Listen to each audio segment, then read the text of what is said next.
Well, April is Financial Literacy Month, and studies are painting a harsh picture about how poorly educated people are when it comes to managing their money. So Lance Drucker, CEO of Drucker Wealth Management, is here with some practical tips to help us all out. Lance, a 2014 study says only 2 in 5 Americans have a budget and are focused on living within that budget. Is that so bad? You know, it's funny. We're all eating blueberries, almonds, and chia seeds. We're going to CrossFit, we're doing mud runs. So we plan on living longer and better. But I think the biggest problem is we're not saving enough and we're not investing enough. So yeah, that's a big problem. So how do you reconcile the two? Obviously doing those things, taking care of yourself physically so you can live longer is important, but you need the financial means to see yourself through to the end, right? So where do you find the balance? 97% of Americans won't achieve financial independence. Now, 43% of all statistics are made up on the spot. But the biggest problem really for most people is the simple one. We worry so much about the things we can't control, the stock market, taxes. What we don't worry about are the two things that we really can control, how much we save and how much we spend. And so what's your, keeping track of, there's so many things that we spend money on. From your bank balance, you have to decide 401k, what you're going to contribute. You have to decide what kind of health insurance you're going to buy. How do you manage it all in a way that's realistic? So there's two approaches that we recommend to our clients. Number one, you operate on a budget.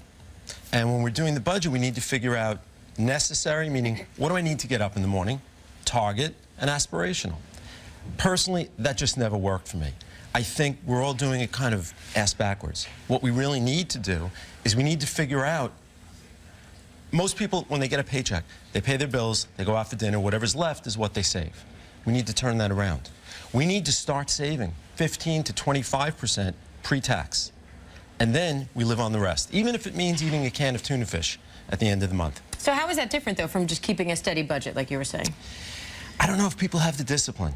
I know I don't. And I think deciding how much you're going to put aside first.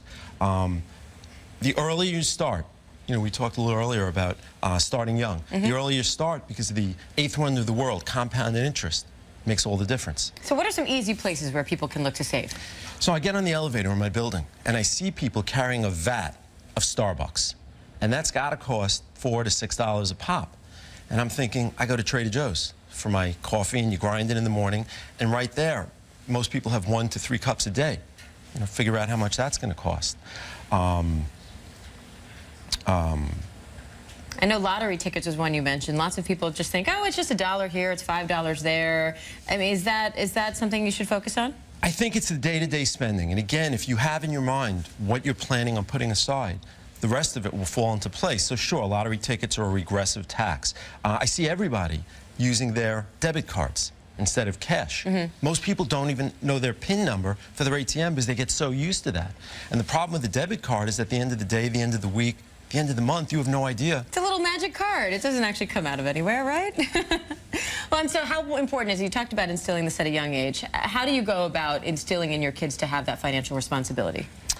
You know, we have a generation that has become so, you know, they need the newest phone, they need the newest sneakers. And there's no sense of financial maturity, of how am I going to spend the rest of my life? Everybody, when I speak to young people, they want to retire by 50 or 55 at the latest, and they plan on living till 95. So you have to lead by example and explain to them that all those things come with consequences. Is that right? I think so. All right, Lance, thank you so much for coming in. We really appreciate you taking the time. Thank you. And for shedding light on that financial responsibility and those very useful tips. For more information, Lance has a book titled Bag Lady Syndrome and A Strong Woman's Guide to Financial Peace of Mind.